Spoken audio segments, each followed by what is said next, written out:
Bonjour mes amis, à la suite de quelques vidéos que j'ai faites, dans lesquelles j'essaye de défendre notre religion catholique, j'essaye de défendre la foi catholique, avec les instruments de la foi catholique, c'est-à-dire les conciles, la tradition et tout ce qu'il faut pour défendre cela.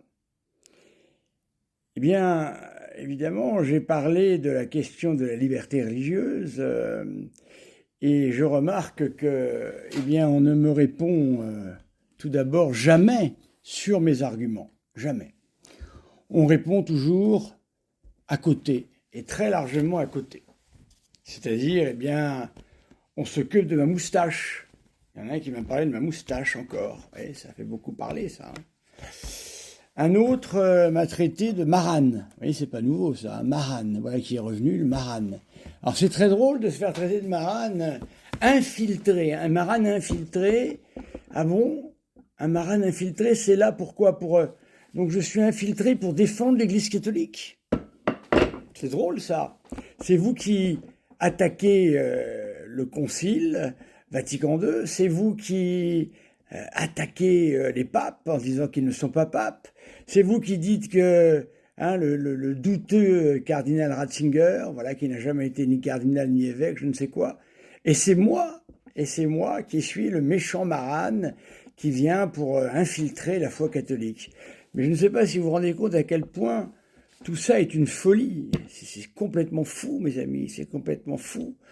Je défends mes positions à l'aide de Jean de Saint-Thomas sur la messe, à l'aide,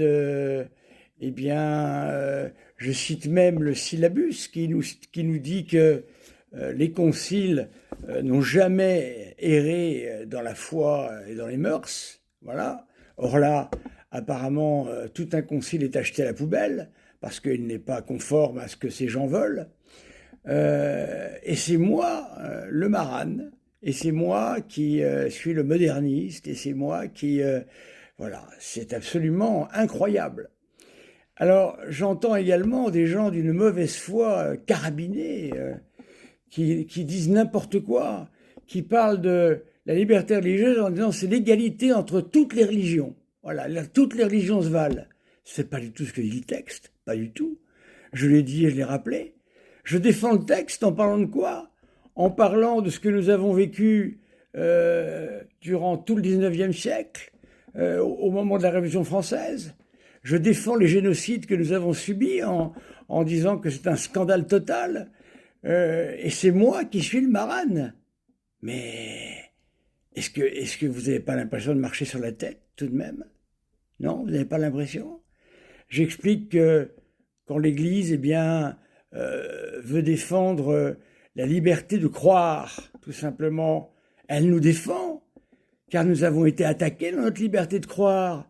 Il n'y a que moi qui parle des colonnes infernales et des Vendéens. Il n'y a que moi qui parle des gens qui ont été torturés, des prêtres qui ont été tués parce qu'ils ont refusé de vouloir signer la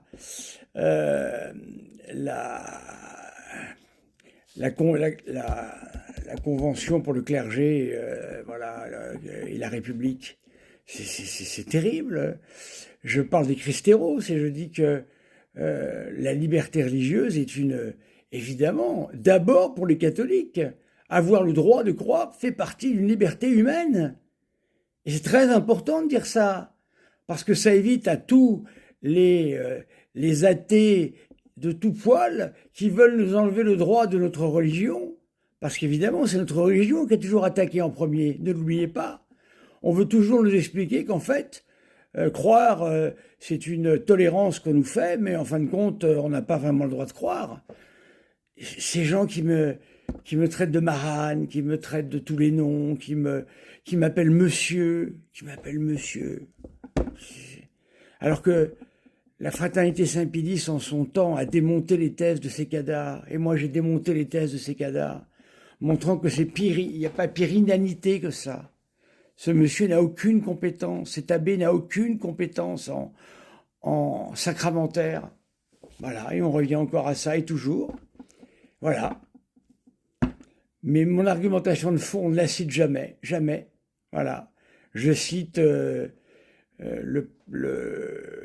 je cite notre bon roi Louis XVI, je cite les abbés Lehmann, et c'est moi le marane, et c'est moi qui veux m'attaquer à l'Église, qui infiltre l'Église. Je ne cesse de la défendre, l'Église catholique, contre des gens comme vous qui ne cessaient de l'attaquer. C'est vous qui attaquez l'Église, mes amis. Comment un concile a-t-il pu errer dans la foi et les mœurs? J'ai cité le syllabus, puis-je faire mieux? Le syllabus, qui dit, je l'ai redit encore, hein, et j'en ai cité des différentes personnes, et des conciles, et des papes. J'ai cité Saint Gélas Ier, le concile de Constantinople, le concile de Latran, approuvé par Martin Ier, la profession de foi de Léon IX, la profession de foi imposée aux disciples de Wycliffe et de Jean Hus par Martin V, Léon X contre Luther, la profession de foi tridentine, le concile de Trente. J'ai rappelé que les conciles œcuméniques présidés et confirmés par les papes n'ont jamais erré dans les choses qui touchent la foi et les mœurs. Pie IX, le syllabus. Voilà ce qui est dit. Et vous êtes en train de nous dire que le Concile Vatican II a erré dans la foi et dans les mœurs. Et c'est moi le marane. Mais vous vous rendez compte? Alors vous dites que le Concile parle de la liberté religieuse en disant que toutes les religions se valent, qu'elles sont toutes égales. Mais voyons, vous êtes d'une mauvaise foi, mais des fois on ne sait plus comment vous prendre, hein. Alors je vais reciter encore le numéro 2108 du catéchisme que vous ne citez jamais. Le droit à la liberté religieuse n'est ni la permission morale d'adhérer à l'erreur, ni un droit supposé à l'erreur, mais un droit naturel de la personne humaine, nous, catholiques, à la liberté civile, c'est-à-dire à l'immunité de contrainte extérieure. On n'a pas le droit de nous mettre en prison, nous, catholiques, comme on l'a fait, parce qu'on nous a interdit de croire tel qu'on voulait croire en tant que catholiques. Vous n'avez pas compris ça, mes amis? Mais vous êtes en train de parler comme si nous étions encore en chrétienté. Est-ce que vous avez ouvert les yeux pour voir dans quelle situation était l'Église aujourd'hui? À tout instant, notre liberté de foi est menacée. À tout instant, on brûle nos églises, on nous interdit bien des choses. On nous interdit nos crèches. C'est démentiel, c'est démentiel. On vous a retourné le cerveau, mes amis. C'est-à-dire l'immunité de contrainte extérieure dans de justes limites en matière religieuse de la part des pouvoirs politiques. Nous nous défendons nous-mêmes. Nous ne sommes pas en train de dire que tout le monde a le droit. Ah, on se défend nous-mêmes contre ce que nous avons déjà subi. Ce droit naturel doit être reconnu dans l'ordre juridique de la société de telle manière qu'il constitue un droit civil. Pour arrêter ce que nous avons connu avec les Vendéens, avec les Christéros. Vous n'avez pas compris, vous n'avez pas compris. Évidemment, vous ne regardez pas tout ça avec des yeux de foi. Le numéro 2109, le droit à la liberté religieuse ne peut être de soi ni limité seulement par un ordre public conçu de manière positiviste ou naturaliste. Les justes limites qui lui sont inhérentes doivent être déterminées dans chaque situation sociale par la prudence politique selon les exigences du bien commun et ratifiées par l'autorité civile selon des règles juridiques conformes à l'ordre moral objectif. Jamais vous ne citez ça, jamais, jamais. Pourtant, c'est le catéchisme qui commente la liberté religieuse. C'est absolument sans issue avec vous, c'est sans issue. Vous avez perdu toute raison, mes amis, toute raison.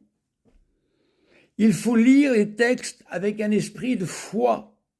Voilà ce qu'il faut faire, avec un véritable esprit catholique. Comment 2800 évêques ont pu se tromper? Comment Monseigneur Lefebvre, avec son théologien, ont pu signer des documents qu'ils ont regrettés?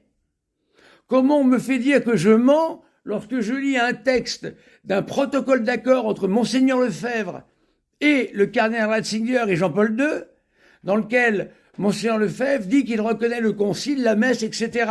Ai-je inventé ça? C'est pas parce qu'il reprend sa parole après que l'on passe à autre chose. Je vais faire une deuxième vidéo.